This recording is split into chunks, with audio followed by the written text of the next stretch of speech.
Olá, minha gente, sejam todos bem-vindos ao Sextou do Papo de Redação, o podcast que está no ar a partir de agora, minha gente, aqui no Grupo Folha, Folha FM, portal folhabv.com.br e no canal da Folha BV no YouTube.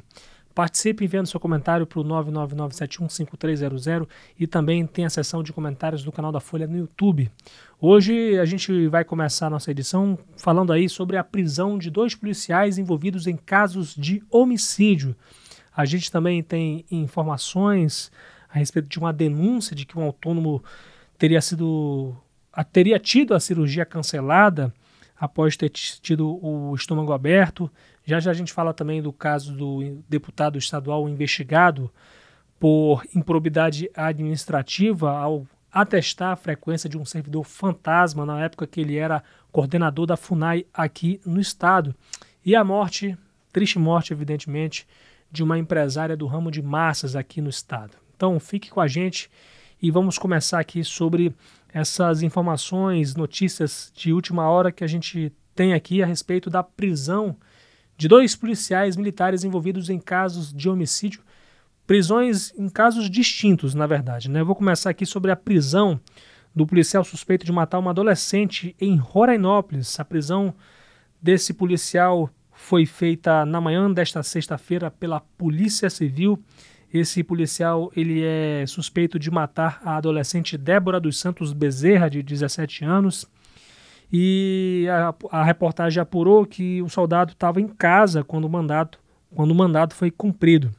Vale lembrar que a Débora foi encontrada morta com 3 tiros na cabeça na vicinal 6, no quilômetro 3, no município de Rorainópolis, no último dia 4 de maio.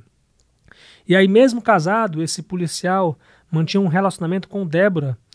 E segundo o que a gente conseguiu apurar, a esposa dele teria chegado a agredir a adolescente, que na ocasião solicitou uma medida protetiva contra o casal. E a mãe de Débora esteve na delegacia no momento dessa prisão e disse à nossa reportagem que agora está mais aliviada, né? Foi uma declaração que ela deu para a nossa reportagem. Ele vai ser conduzido a Boa Vista para exame de corpo de delito e depois vai ser levado ao comando de policiamento da capital. Foi a informação preliminar que a gente teve no momento que a gente divulgou essa notícia. A Polícia Militar de Roraima ela divulgou uma nota para esclarecer sobre a decretação da prisão desse policial militar.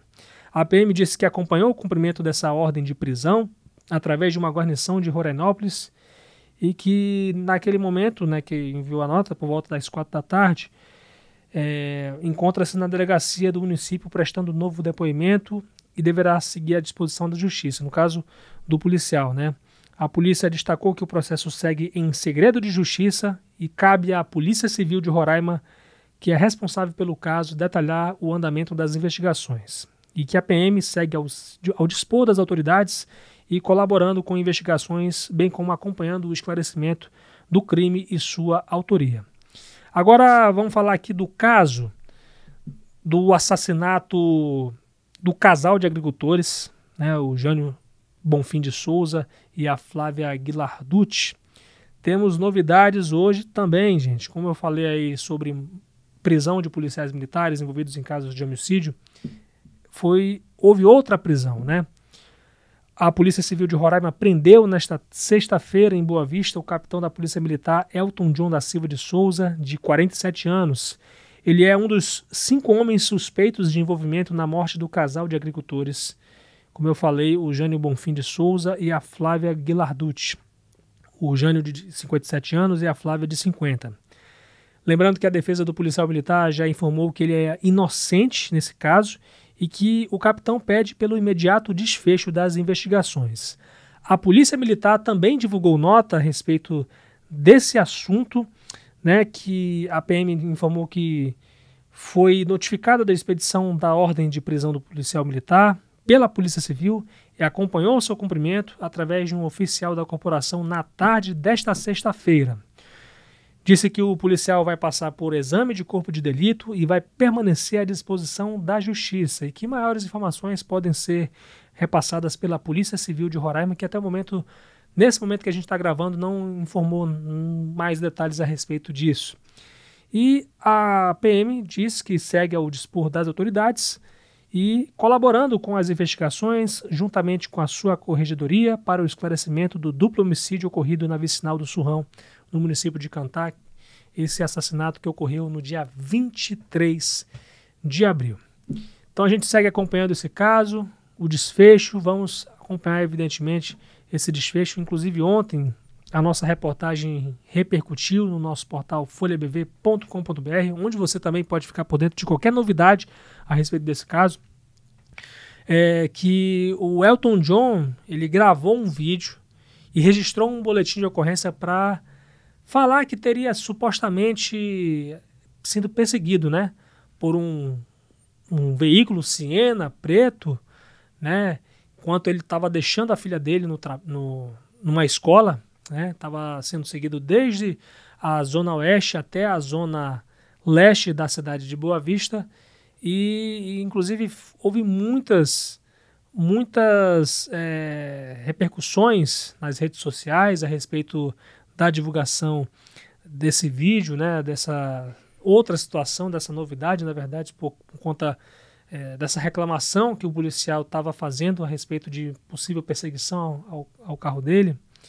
Mas, gente, vou esclarecer uma coisa, né? Muita gente criticou, inclusive, o nosso trabalho.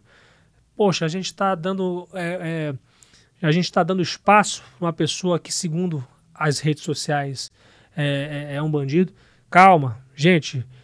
Isso vai ser esclarecido nas investigações. A gente não pode, de forma alguma, chamar uma pessoa de criminosa se a gente não teve uma decisão judicial, uma condenação fechada sobre isso. Enquanto isso, qualquer cidadão que fosse, por mais coisas que fossem ditas a respeito de uma pessoa que ela é suspeita, a gente não pode de forma alguma falar que ela é uma pessoa, é um bandido, é um ladrão, enfim, porque isso aí, a pessoa realmente ela tem que ser condenada pela justiça para a gente poder tomar qualquer conclusão.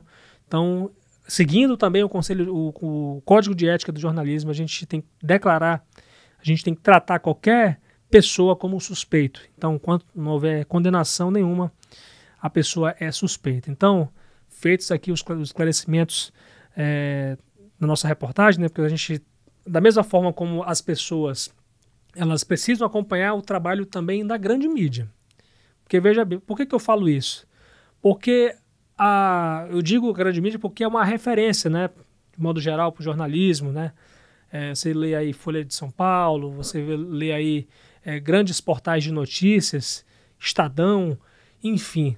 São jornais que, quando acompanham o caso, acompanham de verdade, inclusive supostas perseguições que esses acusados, investigados, eles possam ter durante o processo. Então, essa questão de divulgar coisas como essa, né, essa questão da denúncia do capitão Elton John sobre perseguição, faz parte, inclusive, do nosso trabalho, a gente poder acompanhar o que está acontecendo, quais são as consequências da divulgação, da exposição dessas investigações. Então, é bom as pessoas entenderem como é que funciona o nosso trabalho, né?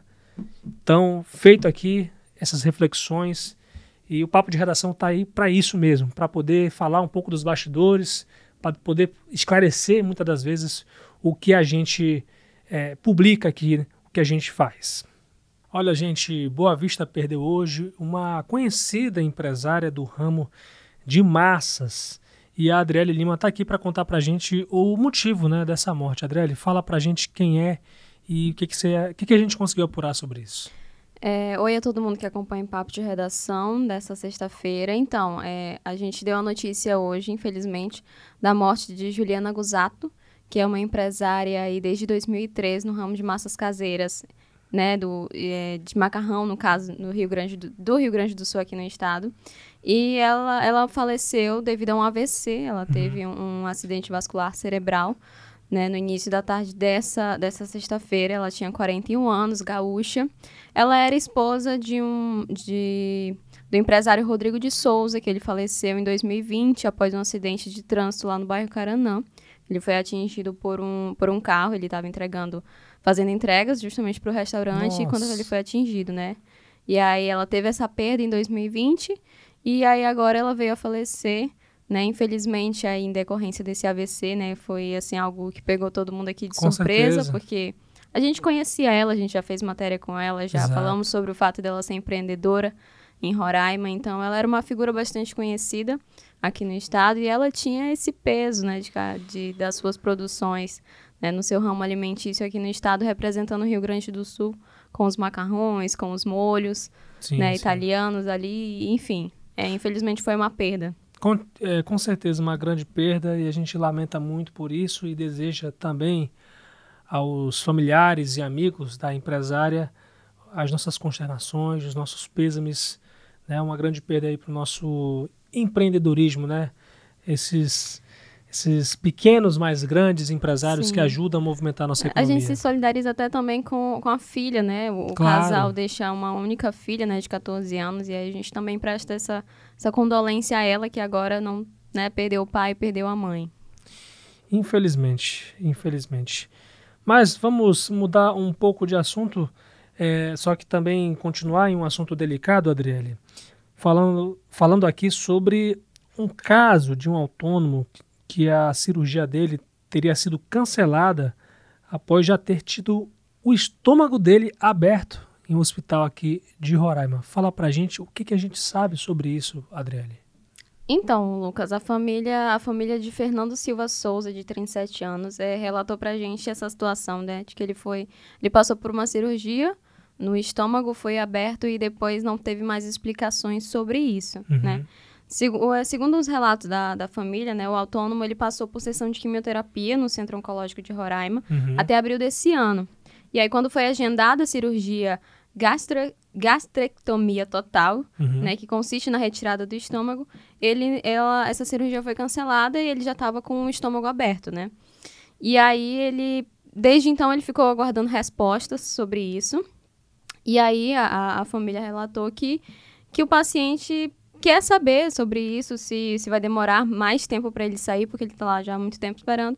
E a CISAL respondeu que, infelizmente, o paciente ele foi submetido a exames clínicos e complementares na unidade de alta complexidade em oncologia de Roraima e que, na época, não evidenciaram sinais de doença disseminada ou à distância, sendo indicada a realização de quimioterapia antes do procedimento cirúrgico.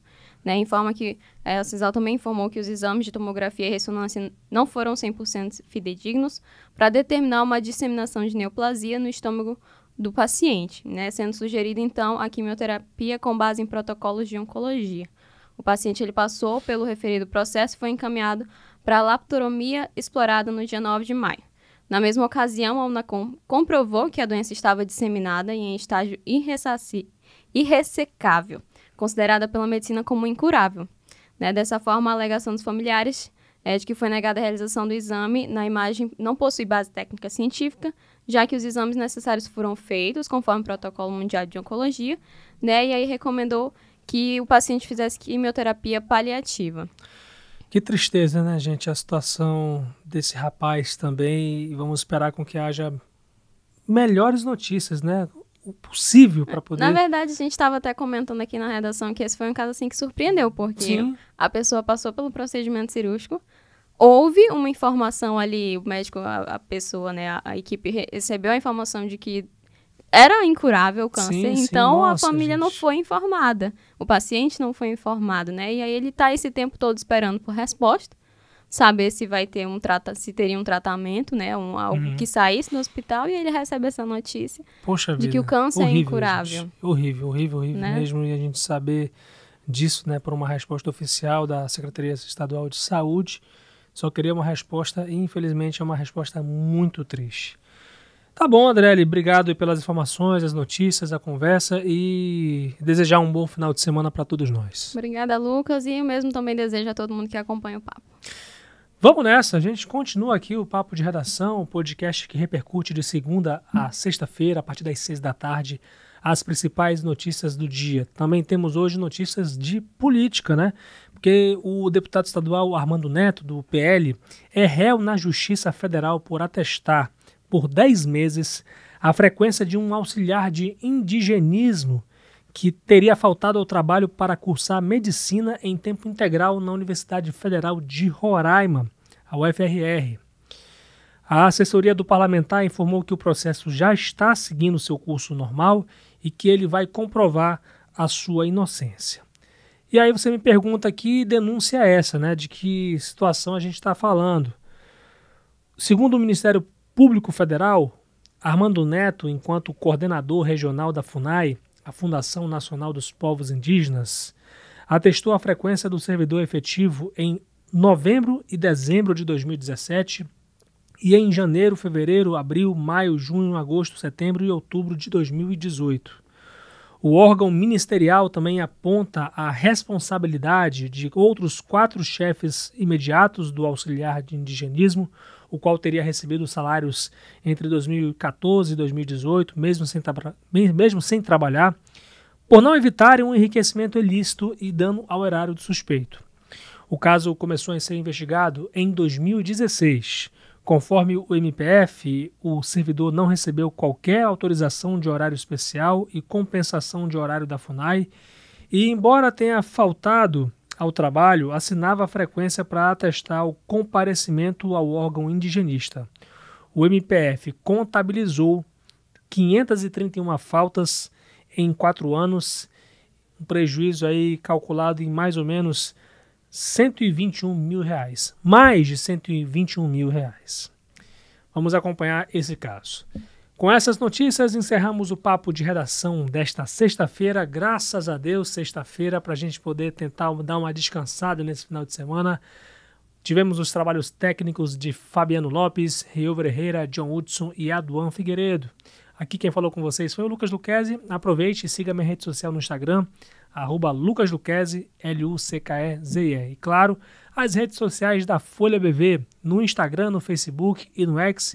E ainda o nosso canal no YouTube, Folha BV. Só procurar lá a gente, se inscreva, ative o sininho e fique por dentro do que é conteúdo audiovisual do Grupo Folha de Comunicação. Tem os nossos canais também da Rádio Folha BV, só você procurar a gente aí no Instagram e também procura a gente no Facebook, estamos lá também. Tem também, minha gente, o nosso Zap da redação, o 999715300, para você mandar as suas sugestões de matérias e de entrevistas, até para a gente, do nosso papo de redação aqui, e também sugerir críticas até para o nosso trabalho jornalístico melhorar ainda mais. Muito obrigado, minha gente. A gente volta na segunda-feira, se Deus quiser.